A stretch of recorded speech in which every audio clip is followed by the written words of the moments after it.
क्या बाहरी अंतरिक्ष में जीवन है?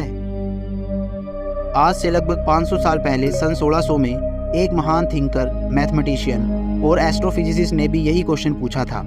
इस क्वेश्चन का आंसर तो उस फिजिसिस्ट को नहीं मिला, लेकिन उसे रोम की सड़कों पर जिंदा जरूर जला दिया गया था। इतना ही नहीं, उसे जिंदा जलाने से पहले उसे अपमानित करने के लिए सड़क के किनारे खंबे पर नंगा करके उल्टा लटकाया गया था। उसका कसूर बस इतना था कि वह भी कोपरनिकस की तरह मानता था कि पृथ्वी सूर्य की परिक्रमा करती है। धार्मिक मान्यताओं के खिलाफ जाते हुए वह यह भी मानता था कि बाहरी अंतरिक्ष में हमारे जैसे अनगिनत प्राणी रहते हैं।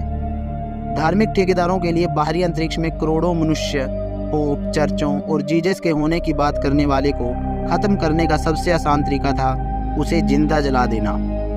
जी हाँ, हम बात कर रहे हैं ब्रूनो की। उनके साथ किया गया यह अमानवीय व्यवहार आज तक साइंटिस्टों की नींद उड़ा रहा है, लेकिन आज ब्रूनो अपना बदला हर कुछ सप्ताह में ले लेता है। हर सप्ताह किसी तारे का चक्कर लगाते हुए ग्रह की खोज हो रही है। सैकड़ों ग्रह अंतरिक्ष में किसी अन्य तारे का चक्कर लगाते हुए खोजे जा चुके हैं। ब्रूनो की बाहरी अंतरिक्ष में नए ग्रहों की भविष्यवाणी बिल्कुल सही साबित हुई है। लेकिन एक क्वेश्चन अभी भी है, हमारी मिल्की वे गैलेक्सी में तारों के अपने ग्रह तो हैं, लेकिन कितने ग्रहों पर जीवन हो सकता है? और यदि जीवन है तो क्या वह मानव जैसा बुद्धिमान है? एलियन से हमारी मुलाकात और उनके बारे में जानने की कल्पना हमारे समाज को काफ़ी लंबे समय से रोमांचित करती आई है। आए दिन न्यूज़पेपर और टीवी में यूएफओ के दिखाई देने के समाचार आम हैं। बॉलीवुड से लेकर हॉलीवुड की फिल्मों ने एलियंस को धरती पर आते और हमला करते दिखाया है। इन फिल्मों और समाचारों का लोगों पर कितना प्रभाव पड़ता है, उसे आप 30 अक्टूबर 1938 में हुई इस घटना से पता कर सकते हैं। सीबीएस रेडियो के अनाउंसर ने हैलोवीन के दिन मजाक करने का एक खुरापाती उपाय सोचा। उन्होंने रेडियो पर थोड़ी थोड़ी देर में गानों को रोककर धरती पर मार्स से आए एलियंस के हमले के समाचार देने शुरू कर दिए।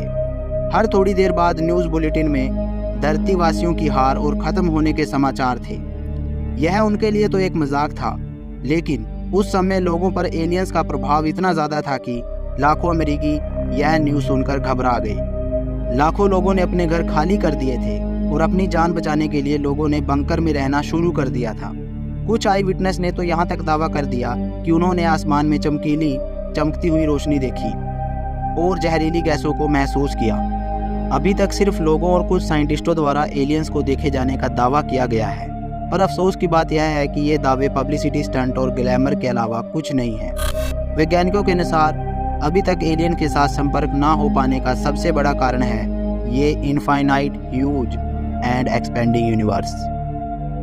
लेकिन इसके अलावा कार्ल सैगन और स्टीफन हॉकिंग जैसे साइंटिस्ट मानते हैं कि इस इनफाइनाइट, ह्यूज और एक्सपेंडिंग यूनिवर्स में धरती के बाहर जीवन ना होना असंभव है।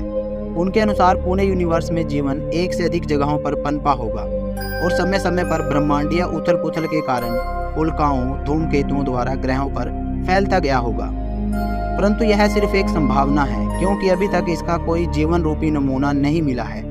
परंतु अंटार्कटिका के एलन हिल्स 84001 जैसी उल्काओं का ये टुकड़ा इस संभावना को मजबूत बनाता है, क्योंकि इस उल्का का सोर्स मार्स यानी मंगल ग्रह को माना गया है। हमारे सौरमंडल में शुक्र, मंगल, जुपिटर का मून यूरोपा, सैटर्न का मून टाइटन और एक्सोप्लैनेट गैलेक्सी DGC ये वे जगहें हैं जहां या तो जीवन है या किसी समय जीवन रहा होगा। यह जीवन अत्यंत छोटा मतलब माइक्रोस्कोपिक भी हो सकता है और बहुत बड़ा मतलब मैक्रोस्कोपिक भी हो सकता है, क्योंकि इन जगहों की कंपोजिशन जीवन के पनपने के लिए बिल्कुल सही है या किसी समय रही होगी। धरती पर एलियन, यूएफओ और एलियन द्वारा किडनैप किए जाने के दावों को ज़्यादातर साइंटिस्ट सही नहीं मानते। यूएफओ मतलब अनआइडेंटिफाइंग फ्लाइंग ऑब्जेक्ट, आसमान में दिखाई देने वाला एक ऐसा एबनॉर्मल ऑब्जेक्ट है जिसे देखने वाला या जांच करने वाला आदमी किसी विमान या नेचुरल ऑब्जेक्ट से जोड़कर नहीं देख पाता, जिसके कारण वह उस फ्लाइंग ऑब्जेक्ट को यूएफओ या एलियन शिप समझ लेता है। यूएफओ देखे जाने की ज़्यादातर घटनाएं वर्ल्ड वॉर 2 के बाद की हैं। इसी वॉर के बाद अमेरिका, रूस, फ्रांस और अन्य देशों के बीच ऐसे जहाज बनाने की होड़ शुरू हो गई थी जिसे रेडार आसानी से पकड़ ना पाए। ऐसे विमान बनाने के लिए जो रेडार को चकमा दे सकें, उनके शेप और डिज़ाइन को चेंज करने की ज़रूरत रही होगी। साथ ही किसी ऐसी जगह की भी ज़रूरत रही होगी जहां इन विमानों की जांच, टेस्ट फ्लाइट को कंडक्ट किया जा सके। इस तरह की जगह का खुफिया और आम लोगों की पहुंच से दूर होना जायज़ है। अमेरिका का एरिया 52 भी एक ऐसा ही स्थान था जहां इन आधुनिक विमानों की जांच और टेस्ट फ्लाइट को कंडक्ट किया जाता है। इन विमानों की टेक्नोलॉजी किसी दुश्मन देश के हाथ ना लग जाए, इसके लिए इस जगह को कड़ी सुरक्षा में रखा जाता है और इस पूरे एरिया को नो फ्लाइंग जोन डिक्लेयर किया गया है। शायद अब आप समझ पा रहे होंगे कि वर्ल्ड वॉर 2 के बाद यूएफओ देखने का सिलसिला एकदम तेजी से क्यों बढ़ा होगा। दोस्तों, आज की वीडियो के लिए बस इतना ही। अगले एपिसोड 2 में हम पृथ्वी के बाहर जीवन की वैज्ञानिक खोज के लिए किन सब्सटेंसेस की ज़रूरत होती है उसके बारे में जानेंगे।